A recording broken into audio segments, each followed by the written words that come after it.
حضرت عثمان غنی کا دور تھا، وہ ملحد شخص آیا، اس نے ایک سوال کیا، اس کا سوال سننا۔ اس نے کہا مسلمانوں یہ بتاؤ، تمہاری ایک قرآن میں آیت ہے، اللہ کہتا ہے میں ہر چیز پر قادر ہوں، کیا یہ آیت موجود ہے؟ تو سب نے کہا ہاں یہ آیت موجود ہے۔ اس نے کہا پھر سوچ لو۔ اس نے کہا ہم نے پڑھا یہ آیت موجود ہے۔ اس نے کہا میرا سوال سنو، یہ بتاؤ اللہ ہر چیز پر قادر ہے؟ مسلمان نے کہا اللہ ہر چیز پر قادر ہے۔ اس نے اب سوال کیا، اس نے کہا یہ بتاؤ اللہ چاہے تو اپنے جیسے خدا بنا سکتا ہے؟ ایسا اس نے سوال کیا کہ تمہارے قرآن میں آیت ہے کہ اللہ ہر چیز پر قادر ہے، اب یہ بتاؤ اللہ اپنے جیسا خدا بنا سکتا ہے؟ اب لوگ اس کا کیا جواب دیتے؟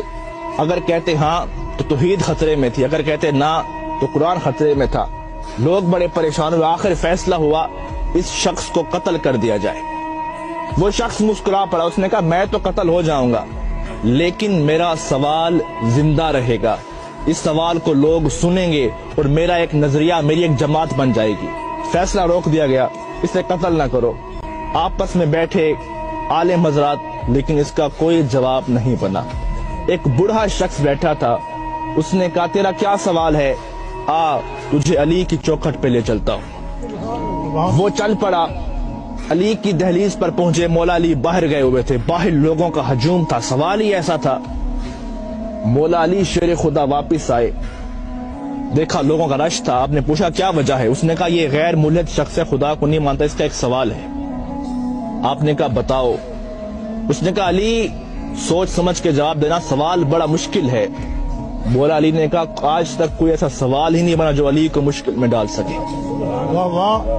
اب وہ شخص سامنے ٹھہرا تھا، اس نے کہا علی سوال یہ ہے، آپ کی قرآن میں آیت ہے اللہ ہر چیز پر قادر ہے؟ آپ نے کہا ہاں ہے۔ اس نے کہا میرا سوال سنو، یہ بتاؤ اللہ اپنے جیسا اور خدا بھی بنا سکتا ہے؟ مولا علی مسکرا پڑے، کہا اس سوال کے لیے تم نے مجھے باہر بلایا، اب اس کا جواب سنو۔ آپ نے کہا ہاں اللہ چاہے تو اپنے جیسا خدا بنا سکتا ہے، کئی خدا بنا سکتا ہے، لیکن فرق یہ رہے گا وہ جتنے بھی خدا بنائے گا وہ سب اس کی مخلوق ہوں گے، خالق پھر بھی وہ اللہ ہوگا۔ اب لوگوں پریشان ہوا، اس نے کہا علی بتاؤ تو صحیح یہ علم کہاں سے سیکھتے ہو؟ ابھی ہمارا سوال ختم ہوتا ہے، آپ کا جواب آتا ہے، بتائے تو صحیح یہ علم کہاں سے سیکھا؟ اب مولا علی کا فرمان سننا، کہا سنو ھذا صفت العلم ھذا لعاب رسول اللہ، یہ مصطفیٰ کی لعاب کا اثر ہے کہ علی کائنات کے راز کھول کے رکھ دیتا ہے۔ اس شخص کی چیخ نکلی، اس نے کہا جس کے لعاب سے علی بنتا ہے، جس کا علی ایسا ہوگا اس کا مصطفیٰ کیسا ہوگا، اور جس کا مصطفیٰ ایسا ہوگا اس کا خدا کیسا ہوگا۔